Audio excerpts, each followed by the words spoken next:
Hello, everyone. These are anxious times, and there's a lot of concern on health and well-being. Who better to kick off the session than Dr. Renuka Jayatissa? Welcome, Dr. Jayatissa. I just want to introduce you. Dr. Jayatissa is a consultant medical nutritionist at the Medical Research Institute and the president of the Sri Lanka Medical Nutrition Association. Originally receiving nutrition training at the Royal Hospital in London, she has many credentials to her name and is continuing to make a difference in the lives of so many in Sri Lanka. Dr. Renuka Jayatissa, I'm very excited to talk to you today because this is one of my favorite topics, nutrition, health, and well-being. So am I correct in saying we are what we eat? Is it correct to say that? Yeah, I think definitely no, we are what we eat, because whatever the things which depend on what we eat, as whether we are having the sickness or whether we are healthy or whether we are positive, and I think everything, even our brain and everything, we need food. So I think it's somewhat it is really correct. Okay.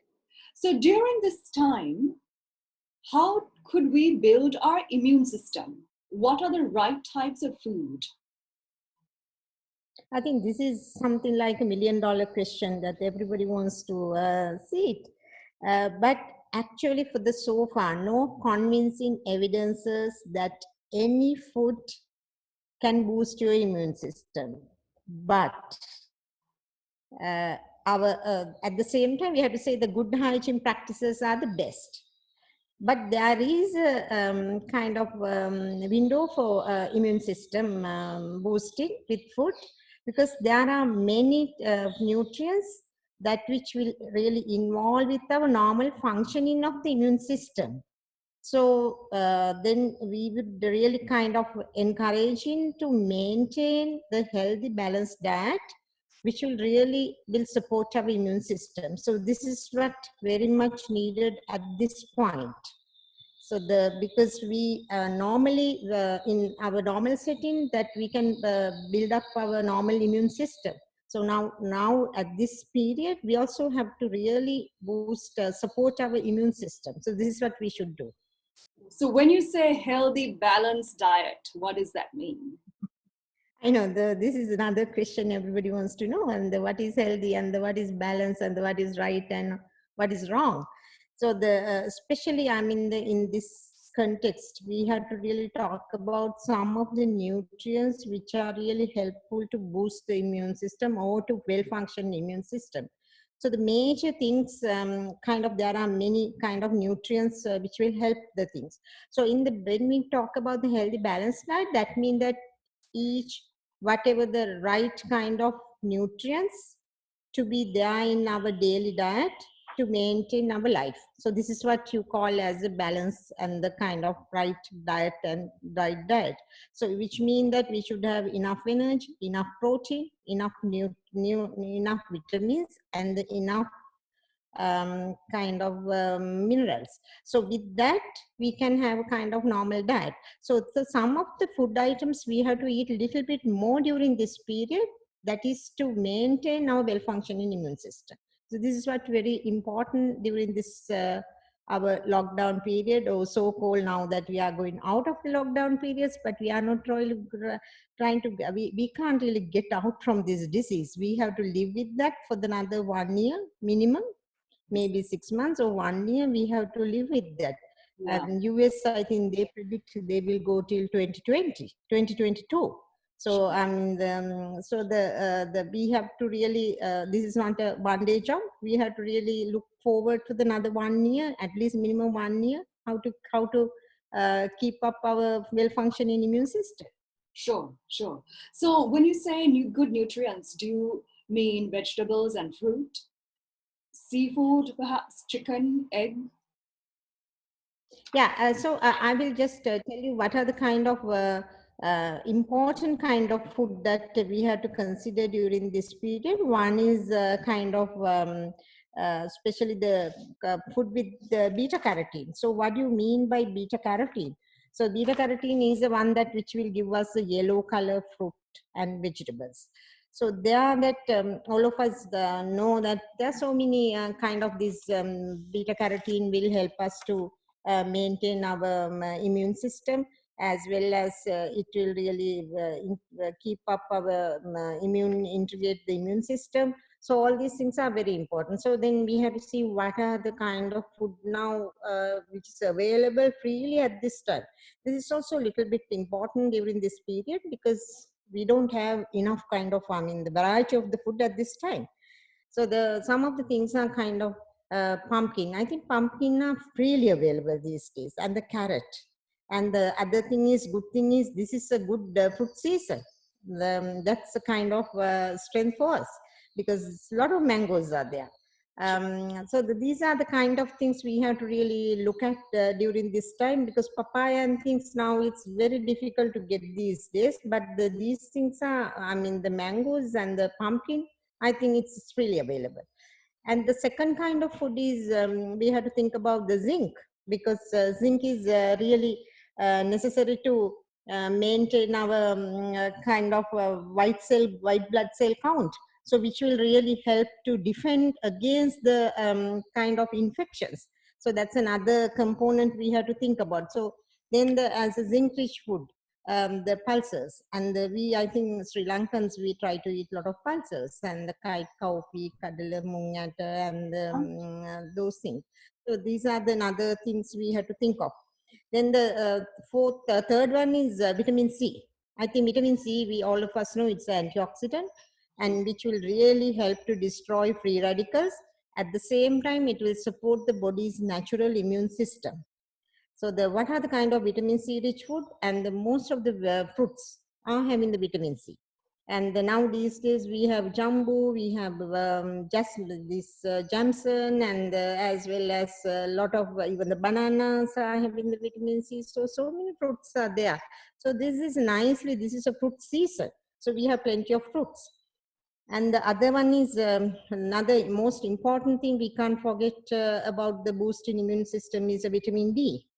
And the vitamin D, of course, which will really help to, there are a lot of evidences have shown that it will reduce the viral infections, especially respiratory tract infections, as well as it will reduce the production of inflammation that which will come in the body. So where can we get vitamin D? I think it is plenty vitamin D in sunlight. But the main thing is mainly the lot of vitamin D in the sun during the daytime, and especially between 12 to 1. So the peak is at 12:15 to 12:45. So that's a peak.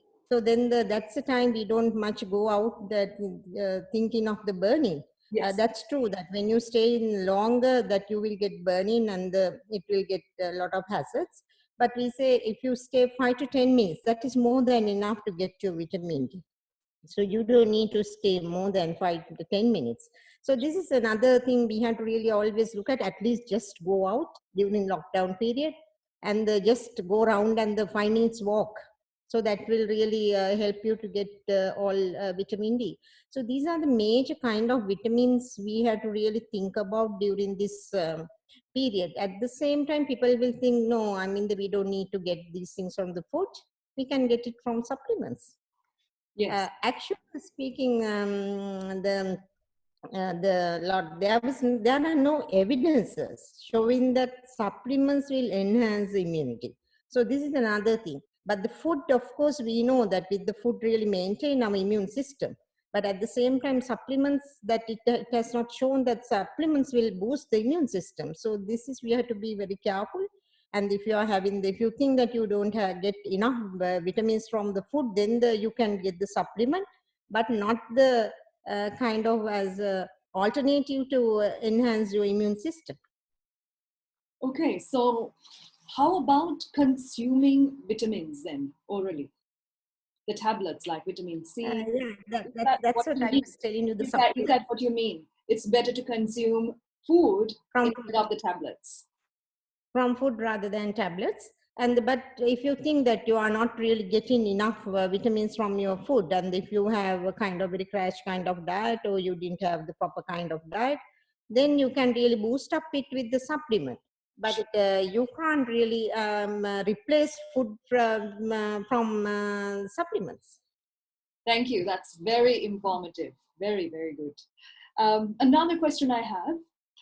In metropolitan cities, people tend to consume processed food like sausages, processed cheese, tin food. What are your thoughts on this? Actually, this is another one, because this most of the processed food, the main issue which come is it has a lot of fat. Right. Because with the fat, and there are so many research indicating that low fat diet, which will really help the immune system.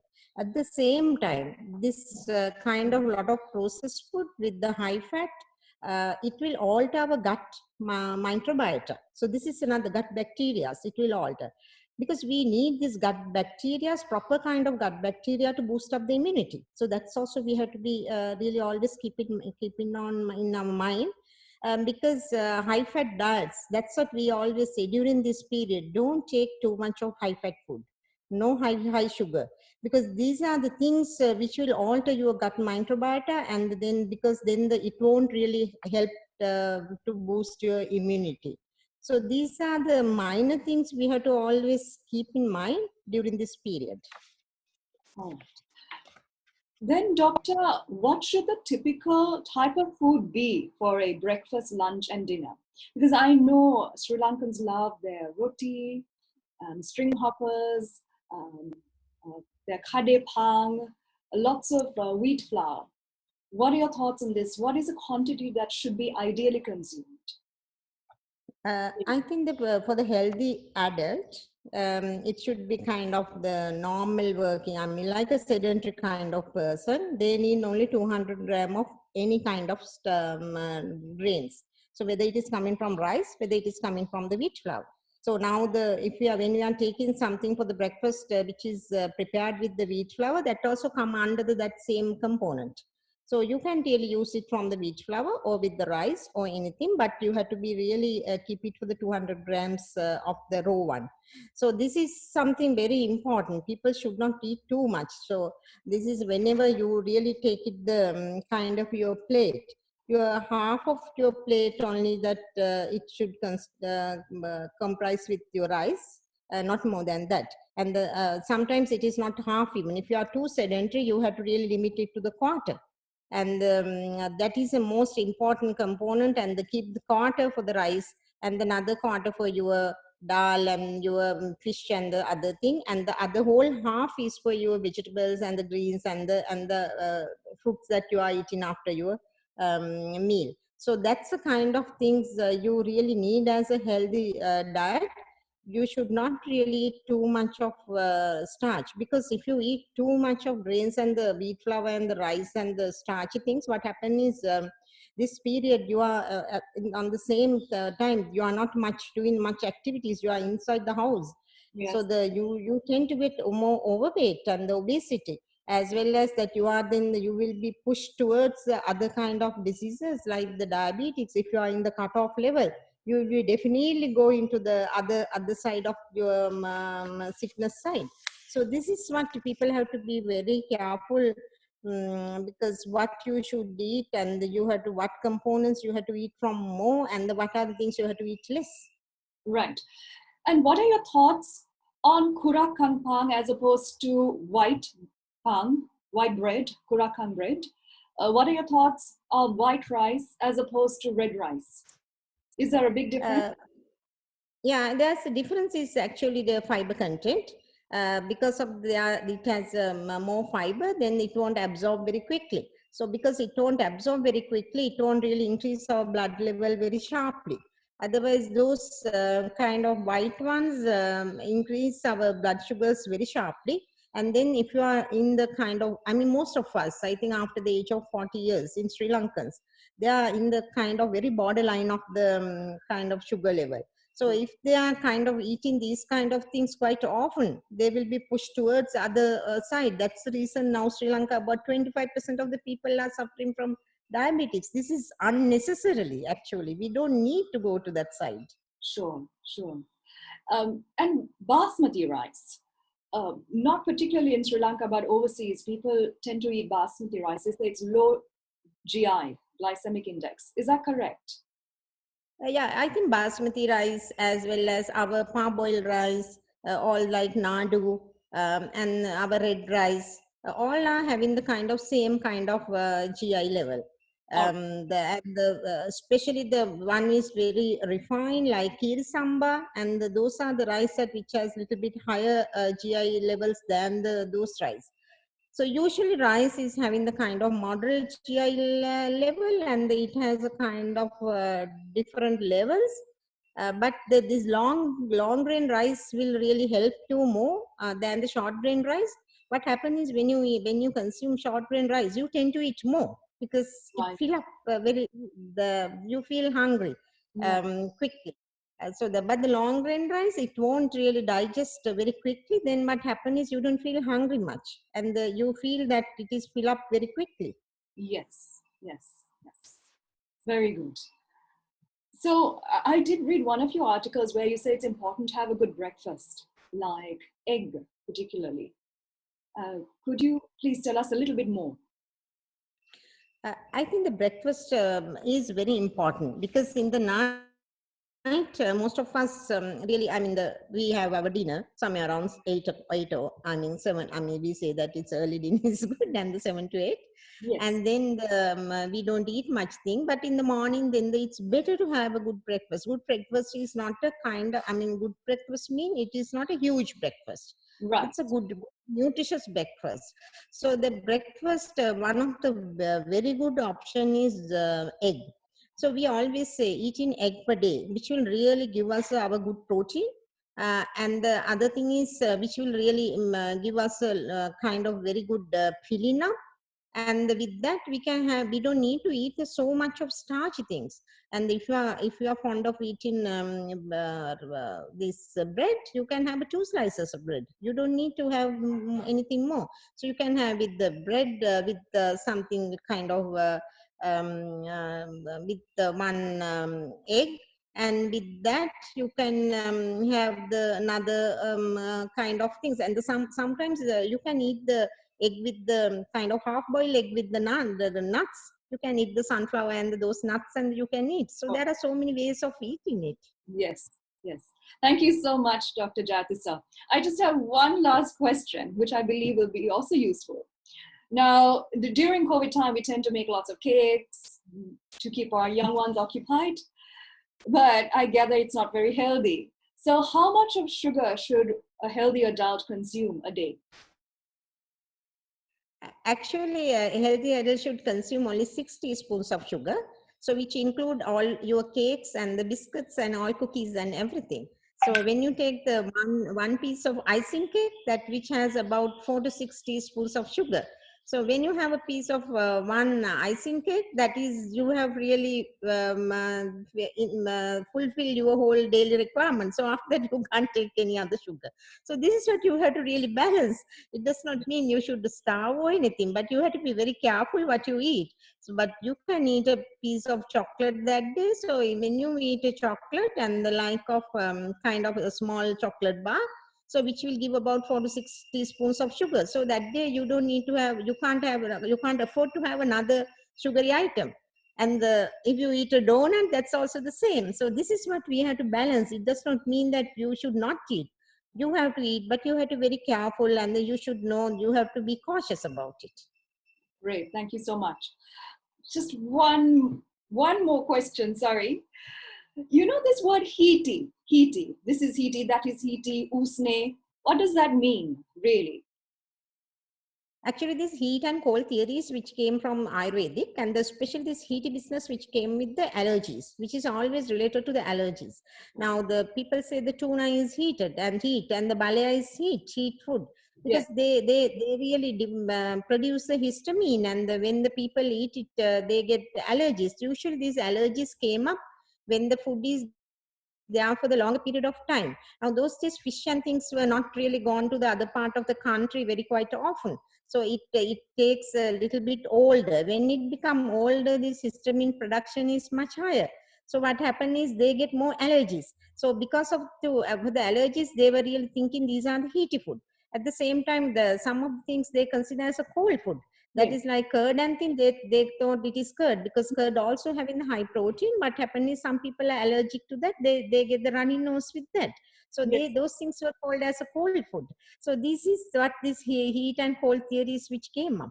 Oh, I see. Okay. And they say sago is also cooling. Yeah, Barley, sago is sago. cooling. Yeah. And they say that sago is cooling when you put coconut milk, it is cooler, but when you don't put coconut milk, it is not cooler. So this was because coconut milk is having the protein, and some people, when they're eating it lot with the things, they get the kind of runny nose. So that's what it is called cold. But when you prepare the sago with water, it won't get it. Okay, okay. Got it. Thank you so much, Dr. Jayatissa. This session has been so useful, very informative. Thank you so much. Okay, thank you, Auntie. All right.